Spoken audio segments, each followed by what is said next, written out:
Hello and welcome to Foundations of Health, Part 1. My name is David Tenner of the Goldberg Clinic for Chronic Disease Reversal, and today we're going to talk about the basic principles of natural hygiene. Here's my email address, so feel free to email me with questions and comments, or visit our website at goldbergclinic.com for more information.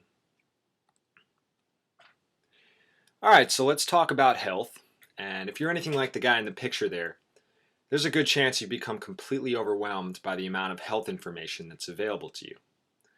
As a health seeker, I'm sure you've read countless magazines, books, internet articles, the list goes on, and I'm sure you've quickly realized that this information often conflicts and that everyone seemingly has a different opinion on the subject.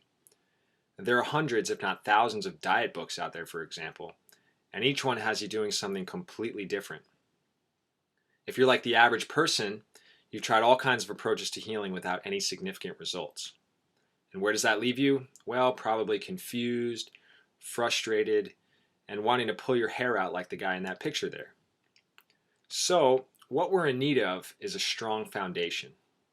We need a framework, some basic principles to begin to make sense of the information around us, to think for ourselves, and ultimately be able to distinguish good information from bad information. We need a system to identify truth, complete with guiding principles that will ultimately allow us to achieve health freedom and independence. Now, this is where natural hygiene really steps in. Now, natural hygiene is a term that I'm sure the vast majority of you are unfamiliar with. So let's get a quick definition so that when I use that term throughout this presentation, you know exactly what I'm talking about. So then what is natural hygiene? Now, this definition was created by one of the original hygienists, Dr. Herbert Shelton. You can see his picture there in the upper left-hand corner. And he defined hygiene as that branch of biology which designates the conditions upon which health depends and the means by which it may be sustained in all its virtue and purity while we have it, and the means upon which its restoration rests when we have lost it. It is the scientific application of the principles of nature in the preservation and restoration of health. Hygienic means health-preserving. Practically, it implies the observance of the laws of life, and natural hygiene ultimately teaches that man is the builder of his own diseases and that disease does not come upon them without causes. Now, that was a mouthful, I know. So let's break it down piece by piece so we can truly understand what Dr. Shelton was talking about. So let's begin building our foundation by talking about the causes of health and the causes of disease. And in doing so, our discussion has to begin with a concept of energy. What I'd like you guys to do is to picture your body having its very own battery pack. And your battery is filled with what's called vital energy, which can also be called innate energy or life force. They all essentially mean the same thing. So let's take a look at this green battery we've got to the left on the screen. This battery represents your daily supply of vital energy. It's the source from which your body derives its power to complete all its daily activities, both conscious and unconscious. Conscious activities may include reading, running, studying, and gardening, for example, while unconscious activities may include digestion, heartbeat, breathing, and other cellular processes that you may not be aware of. Each and every process that your body undergoes requires a specific amount of this vital power, and it will drain your battery pack in a proportionate manner. But after a full night's sleep, your battery pack will be completely recharged as shown by the green battery to the left. Throughout the day, however, as energy is continuously being used up and drained as shown by the red battery on the right, your body will then begin to signal you with a warning which we call fatigue. Now this happens as your battery starts to reach low power. And this fatigue is telling you that it is once again time to go to sleep and recharge. Now, a full night's sleep will provide you with full vitality for the next day, but sleeping only 50% of what is required will leave you with only 50% vitality for the next day. And here's a picture of a little girl who ran out of battery power or vital energy, probably after playing and running around, and she just decided to pass out right there in that cupboard there. But anyway, here's your take-home point. There must be a balance between energy expended and energy produced. In other words, if we expend more than we produce, we will quickly end up in energy debt, leaving the body short-handed and with no choice but to tap into its reserve storage supply. Now, the human body has tremendous energy reserve, given to you by nature for emergency situations. And our reserves will keep us awake and functioning at a high level for days if necessary, especially if we're, confronted with survival situations. But routinely tapping into the savings tank will eventually lead to complete exhaustion. And when completely empty, that's theoretically when death would ensue. Now, there are two bodily departments, so to speak, that demand the highest quantity of this vital power. Remember, everything your body does requires energy, but the following departments require the most on a daily basis, so we're going to keep our conversation focused here. Now, these are the Department of Food Processing, most notably digestion, and the Department of Sanitation, or waste removal. The majority of our vitality supplies these two departments. Let's take a look at food processing, for example, to illustrate this point. Picture yourself at home with family on Thanksgiving, and food fills the table, and each person eats as if it were the last time they're going to for a month, right?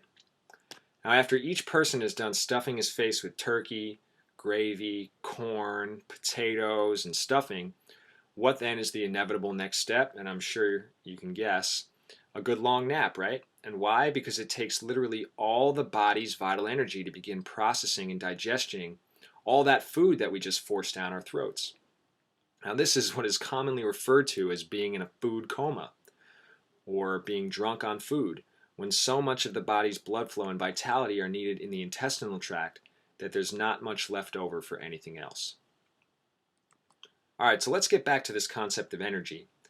Now, when the battery pack is low and we're in a state of energy debt, right, when we're expending more energy than when we're producing, we're in a state of what we like to call enervation, or energy debt, or exhaustion. Now, when we're in energy debt, the two departments that suffer the most are the two that require the most energy, right? The Department of Food Processing and the Departments of Sanitation. There simply isn't enough energy dollars, so to speak, to fund activities within these departments, and so their function begins to suffer.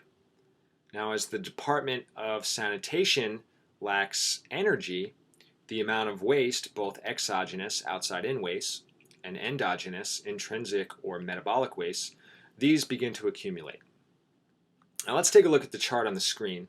And on the vertical scale, we have waste, or toxins. And on the horizontal, or x-axis, we have time. The horizontal line in the middle is a threshold point. If the amount of waste is kept below the threshold point, right, if the Department of Sanitation has plenty of energy and can process waste quickly, right, the body views this as a manageable situation. There isn't enough waste floating around to cause organic damage to the cells and tissues, and the body remains in a good state of function and a good state of health. But if the amount of waste exceeds the threshold point, we enter, yes, that's right, the danger zone. At this point, damage to cells and tissues is occurring, and the body is faced with a choice. Now, the body has two choices, right? It can either allow the level of waste to damage the system, ultimately ending in death, or it can take action to reduce the level of waste. Now, the body is a tremendously intelligent machine and will at all costs do what's necessary for survival. So choice one then is out of the question. So choice two is ultimately your body's number one choice there.